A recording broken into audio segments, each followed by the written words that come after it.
नमस्कार, मैं Balco medical centre की ओर से अपने सभी दर्शकों का स्वागत करती हूं। आज इस सेशन में हमारे साथ हैं डॉक्टर अनुराग श्रीवास्तव, बाल्को मेडिकल सेंटर के मेडिकल डायरेक्टर, एवं miss Richa Tiwari, senior clinical nutritionist, Balco medical centre. आज हमारे साथ डॉक्टर अनुराग और डॉक्टर ऋचा हमारे साथ बात करेंगे कैंसर और पोषक आहार के बारे में। इनका क्या संबंध है, लोगों के मन में कितने प्रकार की धारणाएं हैं, इनसे जुड़े हुए काफी सारे सवालों के आज हम दोनों से जवाब लेंगे। तो आइए चलते हैं। हमारा पहला सवाल डॉक्टर अनुराग के लिए है जी। सर, कैंसर व आहार का क्या संबंध है? धन्यवाद। तो देखिए, हमारे जीवन में आहार अत्यंत महत्वपूर्ण भूमिका अदा करते हैं। हम जो कुछ भी खाते हैं वो हमारे शरीर के का दैनिक क्रिया के लिए आवश्यक होता है और उनकी जीवन यापन के लिए बहुत अधिक आवश्यकता है। तो हम 3 रूपों में इस बात का चर्चा कर सकते हैं। एक तो वो है, कुछ आहार ऐसे हैं जिनके अधिक सेवन से कैंसर की संभावना बढ़ जाती है, तो इनको हम रिस्क फैक्टर कह सकते हैं या कैंसर कॉजिंग डाइट कह सकते हैं। दूसरे वो प्रकार भोजन है जिनसे कि कैंसर की संभावना घट जाती है, तो ये प्रोटेक्ट करते हैं, हम एक तरह से प्रिवेंट करते हैं, तो हम इनको कह सकते हैं प्रोटेक्टिव या प्रिवेंटिव डाइट सब्सटेंसेस। और थर्ड हम चर्चा कर सकते हैं कि कैंसर के इलाज के दौरान उनको कीमोथेरेपी लग रही है, रेडियोथेरेपी लग रही है, ऑपरेशन हो रहा है, तो उस दौरान क्या विशेष एहतियात बरतना चाहिए, क्या उनको प्रिकॉशन लेने चाहिए, क्या विशेष डाइटरी रिस्ट्रिक्शंस करने चाहिए या लेना चाहिए, वो हम चर्चा करेंगे। और उसके लिए हमारे पास सीनियर न्यूट्रिशन एक्सपर्ट आहारविद हैं, वो बताएंगी ऋचा जी बाल्को मेडिकल सेंटर से कि कैसे वो स्पेशल डाइटरी प्रिकॉशंस एडवाइस करें। ऋचा जी, हमारा अगला सवाल आपके लिए है, कैंसर रोगियों को किन पोषक तत्वों की आवश्यकता होती है? नमस्ते दोस्तों, मैं आपको इसके बारे में ये बताना चाहूँगी कि हम सभी को, चाहे हमें कैंसर डिटेक्ट हुआ हो या कैंसर हो चुका है, तो हम सभी को ये ध्यान रखना चाहिए कि हमारा जो डाइट है, हमारा जो खाना है, वो बैलेंस्ड होना चाहिए। बैलेंस्ड का मतलब उसमें हमको मैक्रोन्यूट्रिएंट्स भी मिलने चाहिए और माइक्रोन्यूट्रिएंट्स भी मिलने चाहिए। तो जब हम मैक्रो की बात करते हैं तो इसका मतलब उसमें हमको सही मात्रा में कार्बोहाइड्रेट भी मिले जो कि हमें अनाजों से मिलता है, हमको प्रोटीन भी मिले जो हमको एनिमल प्रोडक्ट से मिलता है, साथ में हमारा दालों से या दूध दही जैसे चीजों से मिलता है, और हमको थोड़ा अमाउंट में फैट की भी जरूरत होती है जो हम अपने खाने में घी या बटर या फिर वेजिटेबल कुकिंग ऑयल्स के थ्रू प्राप्त करते हैं। साथ ही हमें कुछ कुछ माइक्रोन्यूट्रिएंट्स का भी जरूरत है। तो जब हम फलों के बारे में बात करते हैं, सब्जियों के बारे में बात करते हैं, तो वो हमारा मेन जो पोषक तत्व देते हैं वो हमें मिनरल और विटामिन देते हैं। कौन कौन से खाद्य पदार्थ कैंसर का कारण बन सकते हैं? हमारे खाने में कभी कभी ऐसा होता है कि जब हम लोग बहुत ज्यादा कोई भी फूड आइटम होता है जिसको अति में लेते हैं तो वो हमें कैंसर कॉज कर सकते हैं। जैसा अभी सर ने बताया कि कुछ फूड जो रिस्क फैक्टर होते हैं, तो जो लोग बहुत ज़्यादा एनिमल फूड लेते हैं, खासकर रेड मीट हो गया या बारबेक्यू मीट जिसको हम लोग चारकोल पे या ग्रिल करके जो पकाया जाता है, जब वो ओवर कुक होता है तो ऐसे फूड का पाया जाता है कि वो कैंसर को बढ़ा सकते हैं या कैंसर कॉजिंग होते हैं। उसी तरीके से जब लोग बिल्कुल भी अपने डाइट में फाइबर का यूज नहीं करते, मतलब अपने खाने में ज्यादातर प्रोसेस फूड खाते हैं, बाहर का खाना खाते हैं, पैक्ड फूड आइटम खाते हैं और खाने में बिल्कुल भी सलाद का, फ्रूट्स का इस्तेमाल बहुत ही कम या ना के बराबर करते हैं, तो वो सब सारे लोगों के लिए वो एक रिस्क फैक्टर हो जाता है। इसी तरीके से अगर आप बहुत ही ज्यादा शुगरी फूड आइटम लेते हैं या बहुत ज्यादा एम्प्टी कैलोरीज देने वाले जो खाने होते हैं, जैसे कि आपके कोला ड्रिंक्स हो गए, ये सब चीजें आपको सिर्फ एम्प्टी कैलोरीज देते हैं, बाकी उसमें कुछ नहीं मिलता, मतलब उसमें सिर्फ चीनी ही मिल रहा है आपको और उसमें ना प्रोटीन मिल रहा है ना कुछ जरूरी विटामिन मिनरल मिल रहे हैं। तो ऐसे फूड आपको रिस्क फैक्टर में लेकर आते हैं जिससे आपको कैंसर आगे जाके हो सकता है। कौन कौन से खाद्य पदार्थ कैंसर को रोक सकते हैं? अगर आप अच्छे मात्रा में प्लांट बेस्ड डाइट को लेते हैं, अच्छी मात्रा में आप अपने खाने में हरी सब्जियां, सीजनल फ्रूट्स को खा रहे हैं, आपकी थाली जितनी रंगीन होगी, रंगीन का मतलब जितनी कलरफुल थाली है कि उसमें पीला कलर भी दिखता है, आपको हरा कलर भी दिख रहा है, उसमें सफेद कलर भी दिख रहा है, तो वो कलरफुल थाली है, तो उसको माना जाता है कि वो एक बैलेंस डाइट है। तो अगर आपके डाइट में अच्छी मात्रा में सब्जियां भी हैं, फल भी हैं, अनाज भी है और कम मात्रा में प्रोसेस्ड फूड है या बहुत ज्यादा रेड मीट नहीं है आपके खाने में, तो आप अपने आप को कैंसर से बचा सकते हैं और आपका जो जीवन है वो अच्छे से निकल सकता है। वे कौन कौन से खाद्य पदार्थ हैं जिनका कैंसर के उपचार के दौरान और उपचार के बाद सेवन करना चाहिए?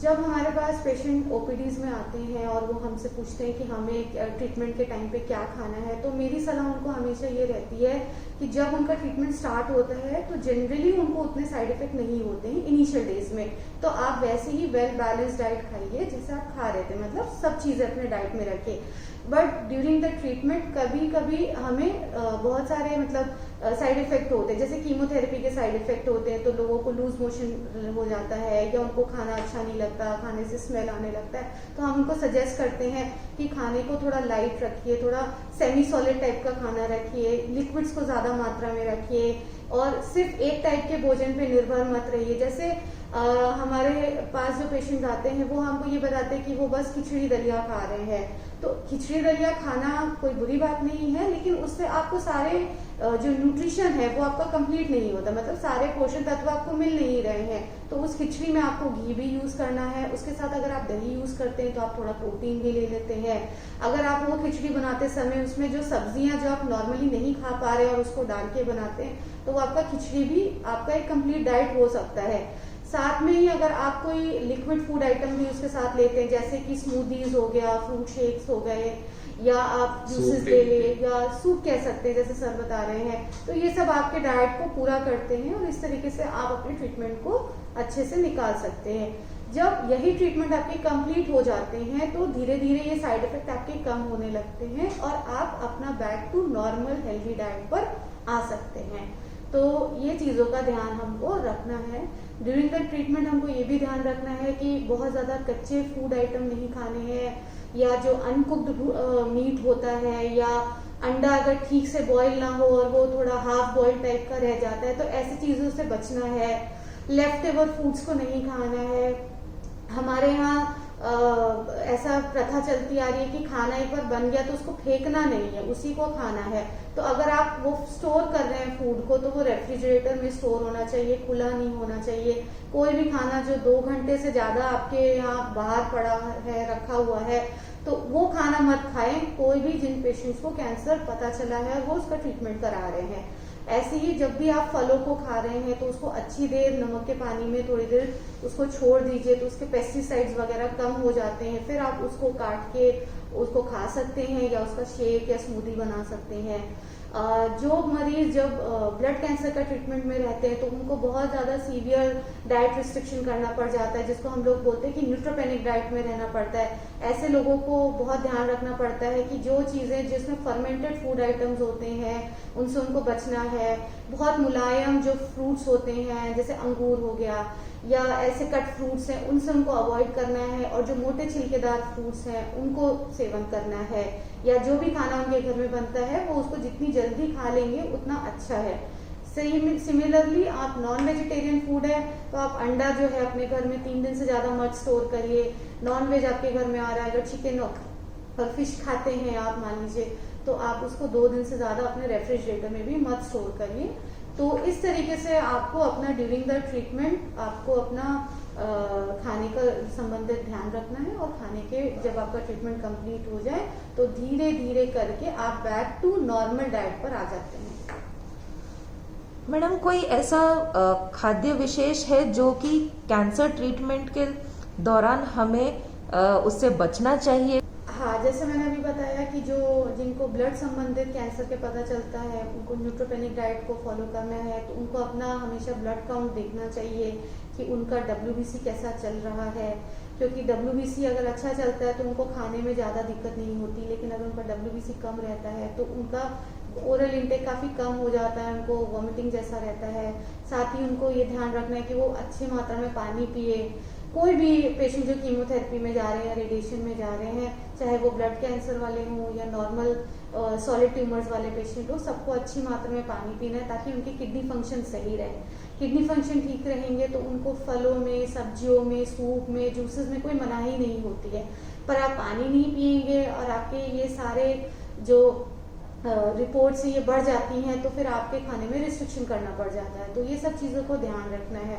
साथ ही कच्चा फूड आइटम जैसे मैंने बताया या बासी खाना है, इससे आपको पूरा अगर जब तक ट्रीटमेंट चल रहा है तब तक आपको बचना ही है। तो जितना फ्रेश भोजन खाएंगे, जितना ताज़ा रहेगा आपका खाना, उतना ही अच्छा है। पहले मैं डॉक्टर अनुराग से ये मैं पूछना चाहूंगी कि कैंसर के इलाज के दौरान सर अनीमिया क्यों होता है? जी, तो एनीमिया दो कारण से हो सकता है कैंसर के मरीजों में। एक तो है कि अगर वो भोजन कम खा रहे हैं तो मेल न्यूट्रिशन के कारण, क्योंकि खून की जो रक्त कोशिकाएं हैं, लाल रक्त कोशिका जिसमें हीमोग्लोबिन होता है, जो हमारे फेफड़े से ऑक्सीजन लेके पूरे शरीर के हर अंग में पहुंचाता है हीमोग्लोबिन, तो वो अगर हीमोग्लोबिन कम बन रहा है शरीर में, जिसके लिए आवश्यक है कि हम सही मात्रा में प्रोटीन लें और आयरन यानी कि लोहा का तत्व लें। तो यदि हमारा भोजन प्रोटीन और आयरन और कुछ विटामिन भी आवश्यक होते हैं इनके बनने के लिए, विटामिन सी आवश्यकता होती है और B12 और फोलिक एसिड आदि आवश्यक होते हैं। तो यदि भोज्य पदार्थ हमारे इन महत्वपूर्ण तत्वों से रहित हैं तो हमें एनीमिया हो सकता है। दूसरा कारण है कि कुछ हम लोग कीमोथेरेपी देते हैं तो वो शरीर में जो रक्त कणिकाएं जो बनती हैं बोन मैरो में, रक्त यानी कि अस्थि मज्जा जैसे कहते हैं, उनमें कुप्रभाव डालती है और उसमें जो बोन मैरो में रक्त कणिकाएं बन रही हैं वो कम कर देती है। तो उसमें जैसे अभी ऋचा मैडम ने बताया कि WBC यानी कि श्वेत कणिकाएं, व्हाइट ब्लड सेल्स कम हो जाते हैं, उसी प्रकार रक्त कणिकाएं, रेड ब्लड सेल्स भी कम हो सकते हैं। तो दो कारण विशेष हैं, एक तो मेल न्यूट्रिशन और दूसरा कीमोथेरेपी का बोन मैरो पे प्रभाव। और अभी मैं आपको अच्छा एक चर्चा करना चाहूंगा, जो ऋचा जी ने बड़ा अच्छा बताया कि भोजन 2 से 3 घंटे पहले बना हुआ नहीं खाएं, और कुछ बताया कि जैसे कि अगर आप मांस मछली खाते हैं तो वो भी 2 दिन से ज्यादा फ्रिज में न रखें। तो ये बड़ा महत्वपूर्ण है विषय है, और ये हमारे आदिकाल से हमारे शास्त्रों में भी ऐसा लिखा है कि जो आप खाना बनाइए उसको 2 से 3 घंटे के अंदर ही ताजा ही खा लीजिए, नहीं तो वो उसको तामसी भोजन कहा गया है। तो इस विषय में मैं बताना चाहूंगा, भगवद गीता में ऐसा लिखा है कि युक्ताहार विहारस्य युक्त चेष्टस्य कर्मशो युक्त सपना व बोधस्य योगो भवति दुःखः। ये अध्याय 6 में 17वें श्लोक में भगवान ने बताया है कि आहार उचित होना चाहिए, बहुत अधिक नहीं होना चाहिए, बहुत कम भी नहीं होना चाहिए, बैलेंस्ड, जैसे ऋचा जी ने बताया बैलेंस्ड डाइट होना चाहिए। आहार यानी भोजन, विहार यानी कि लाइफ स्टाइल।